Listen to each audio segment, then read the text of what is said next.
from one war front to another, displaced, starved and bombed daily. That's the reality of Gaza today.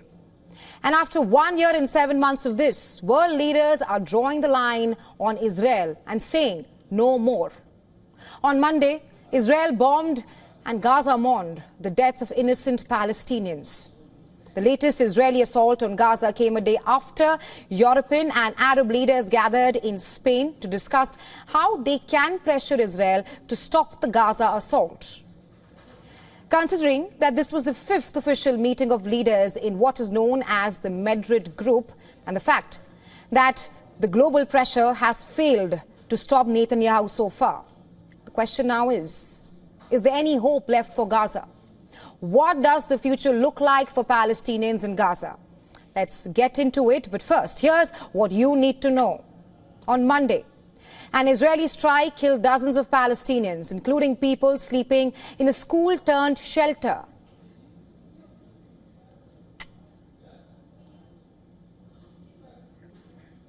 Then, rescuers reported the devastating Israeli strikes, which killed at least 52 people, 33 of them in the school shelter.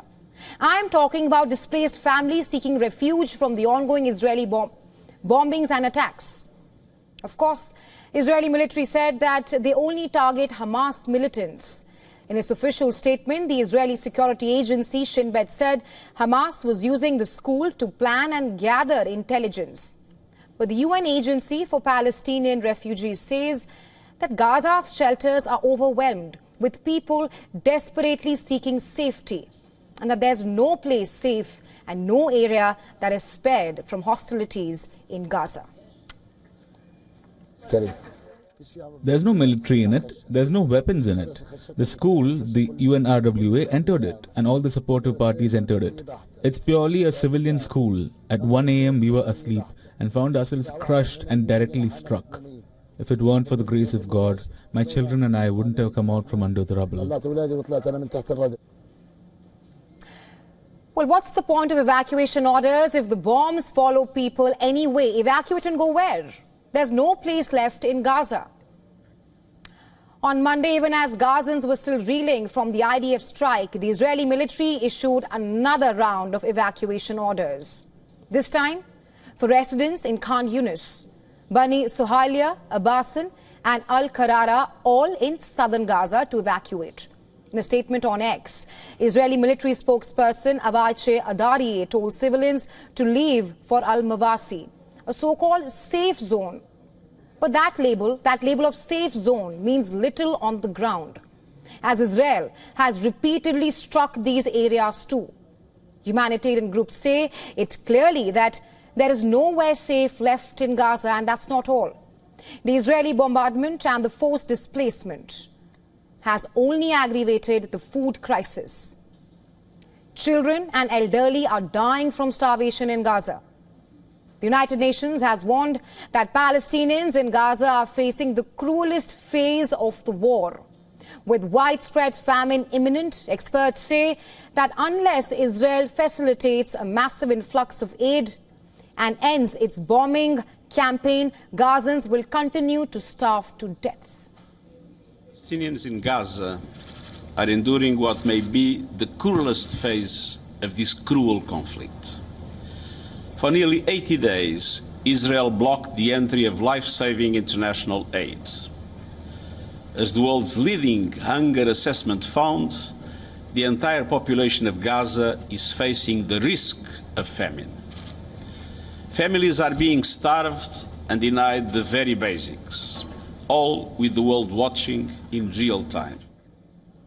Experts in humanitarian aid are echoing Guterres' comments, saying that the warning lights are all blinking bright red for famine. I don't think we've ever found ourselves in a more acute moment in terms of conditions on the ground. We have been close to famine in the past, but all the indicators, particularly from the IPC, the international sort of mechanism that evaluates the state of food insecurity inside of Gaza, says the warning lights are all blinking bright red right now. Israel's intensified bombing campaign as well as the forced displacement is hampering aid efforts, with most of Gaza's 2 million population squeezed into an ever-narrowing zone on the coast. Global pressure to get aid in quickly has ratcheted up. Israel has announced that a new system sponsored by the US and run by private contractors will soon begin operations from 4 distribution centers in Gaza.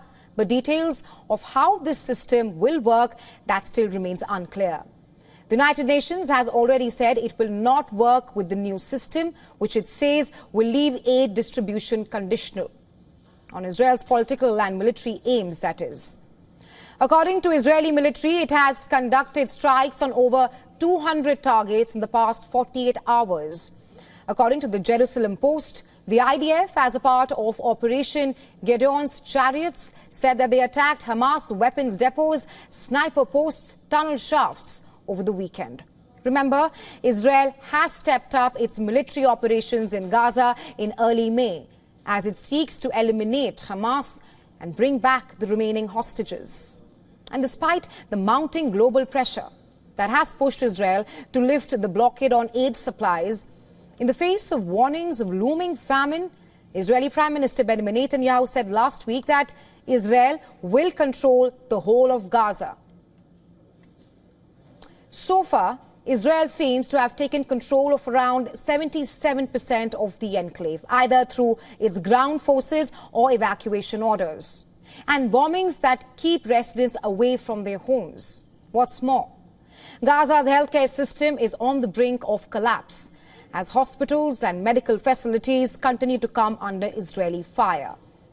According to the World Health Organization, nearly 700 attacks have been carried out on healthcare facilities since the war started, and more than 90% of Gaza's hospitals have been damaged or destroyed.